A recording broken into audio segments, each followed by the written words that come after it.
35 ते 42 वचन. योहान शुभ वर्तमान पहिला अध्याय 35 ते 42 वचन. बाप्तिस्मा करणारा योहान जेव्हा साक्ष देत होता प्रभू येशू ख्रिस्ताबद्दल, तेव्हा लोक हे प्रभू येशू ख्रिस्ताकडे पाहू लागले आणि काही जणांचं आकर्षण प्रभू येशू ख्रिस्ताकडे वळलेलं आहे. ठीक आहे.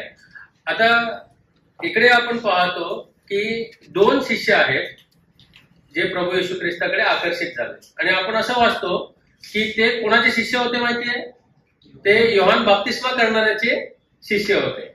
आणि योहान बाप्तिस्मा करणाऱ्याचं मिशन सक्सेसफुल झालं की लॉस झालं? मिशन सक्सेसफुल झालं. त्याचे शिष्य जे होते, जेव्हा प्रभू येशू ख्रिस्ताच्या मागे जाऊ लागले तेव्हा योहानाने त्यांना म्हटले, कुठे चाललंय, माझ्या इथेच राहा. He did not say that. प्रभू येशू ख्रिस्ताच्या मागे जाऊ लागले तेव्हा त्याला आनंद झाला, बिकॉज तो जे करत होता त्याचं ते प्रतिफळ होतं. तो जे करत होता त्याचं त्याला काय म्हणतात ते रिवॉर्ड मिळालेलं होतं, कारण त्याचे 2 शिष्य प्रभू येशू ख्रिस्ताकडे आकर्षित होऊन ते त्याच्या मागे होऊ लागले. आणि 3-4 वर्षानंतर हे जे शिष्य आहेत हे पुढे जाऊन मंडळीचे पुढारी होणार होते. What a great success it is. नाही, किती मोठं हे योहान बाप्तिस्मा करणाऱ्याचं कामाचं प्रतिफळ आहे. याच्यापैकी आपण पाहतो की योहानाने जे काम केलं, योहानाने जी साक्ष दिली, योहानाने जे मेहनत केली, त्याला पुढे काय होणार आहे याचा रिझल्ट काय असणार आहे त्याला अपेक्षित होतं नव्हतं आपल्याला माहिती नाही. We do not know. पण त्याचं प्रतिफळ हे फार सुंदर झालं हे आपल्याला माहिती आहे. हे 2 शिष्य जे प्रभू येशू ख्रिस्ताच्या मागे गेले, दे were great man of God.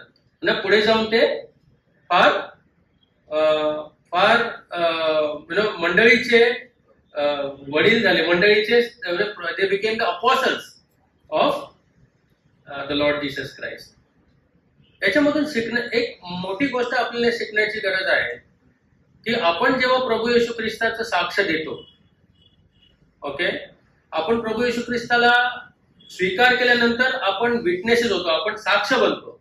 आणि आपण साक्ष देत असताना त्याचं प्रतिफळ किंवा त्याचं पुढे जाऊन काय होणार आहे आपल्याला माहिती नसतं, but the result will definitely be great. त्याचा जो परिणाम आहे ना तो फार सुंदर होणारच आहे. आपल्याला त्याचं इमिजिएट इफेक्ट दिसणार नाही. योहानाचे 2 शिष्य प्रभूच्या मागे गेले म्हटलंय. त्याच्यामधल्या एक शिष्याचं नाव आपल्याला माहिती आहे. त्याच्यामधल्या एका शिष्याचं नाव आंद्रिया आहे, पण दुसऱ्या शिष्याचं नाव आपल्याला माहिती नाही. आता चांगले बायबल शिक्षक आणि सर्वजणांचं जे मानणं आहे ते योहान आहे, ज्यांनी हे शुभवर्तमान लिहिलं तो आहे. ठीक आहे. तर योहान आणि आंद्रिया हे प्रभू येशू ख्रिस्ताच्या मागे गेले आणि हे दोघं एक दिवस त्याच्यासोबत राहिले. आता योहान 2 आहेत बरं इकडे. एक तर योहान बाप्तिस्मा करणार आहे आणि एक योहान प्रेषित आहे. ठीक आहे. योहान जो प्रेषित आहे त्यांनी योहानाचं शुभवर्तमान लिहिलं, 1, 2 आणि 3 पत्र लिहिलं योहानाचं आणि प्रकटीकरण लिहिलं. ठीक आहे. या प्रेषिताने योहान बाप्तिस्मा करणारा वेगळा आहे आणि योहान प्रेषित जो प्रभू येशू ख्रिस्ताचा शिष्य झाला, अपॉस्टल झाला आणि ज्यांनी हे शुभवर्तमान, 3 पत्र आणि प्रकटीकरण लिहिलं, तो हा योहान आहे. ठीक आहे. आणि हे 2 जण जेव्हा बाप्तिस्मा करणाऱ्या योहानाचे जे अनुयायी आहेत ते जेव्हा प्रभू येशू ख्रिस्ताच्या मागे गेले आणि ते एक दिवस प्रभू येशू ख्रिस्तासोबत राहिले, त्याचा प्रभाव ह्या दोघांच्या जीवनावरती इतका पडला की त्यांचं जीवन बदलून गेलं. आणि त्यांनी काय केलं माहितीये? ते ख्रिस्तापासून विभक्त झाल्यानंतर, ते ख्रिस्तापासून पुढे गेल्यानंतर त्यांनी काय केलं माहितीये? त्यांनी सर्वात पहिल्यांदा काय केलं माहितीये? आपल्या फॅमिलीकडे गेले. ते आपल्या फॅमिलीकडे गेले आणि पहिली साक्ष त्यांनी कोणाला दिली? आपल्या भावाला दिली. हा, आपण पाहतो आंद्रिया जातो आणि त्याच्या भाऊ सिमोनला भेटतो, है ना, आणि सिमोनला तो साक्ष देतो की आम्हाला ख्रिस्त सापडला आहे, आम्हाला ख्रिस्त सापडला आहे. आणि आपण जे ख्रिस्ताचे लेकरं आहोत, आपण जे ख्रिस्ताचं सेवा करू इच्छितो ना, आपल्याला आंद्रिया आणि योहान जे आहेत ना, हे एक उदाहरण आहे, फार सुंदर उदाहरण आहे आणि उत्तम उदाहरण आहे.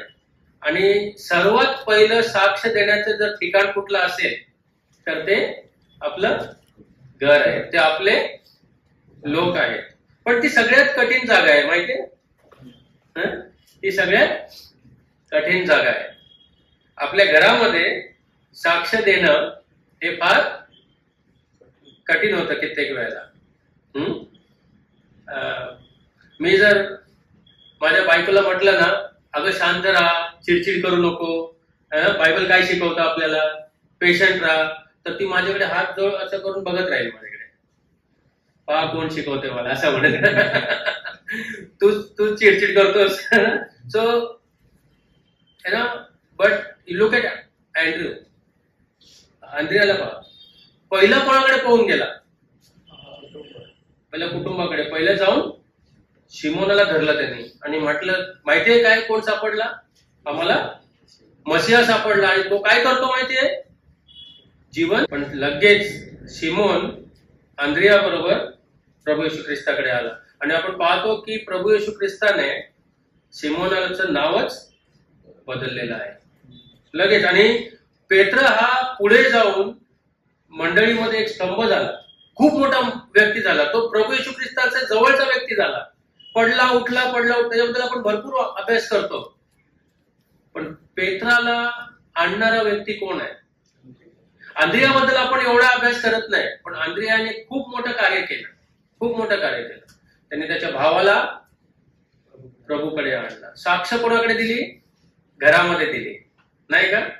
घरामध्ये साक्ष चांगलं असणं फार महत्वाचं आहे. घरामध्ये साक्ष चांगले असेल तर शेजाऱ्यांना आपण साक्ष देऊ शकणार.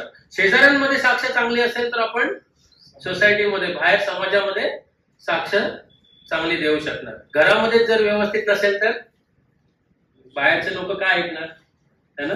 मी बाहेरच्यांना जाऊन साक्ष दिली आणि इकडे घरात गोंधळ असेल, आरडाओरड असेल तर ते म्हणतील काय आहे, है ना?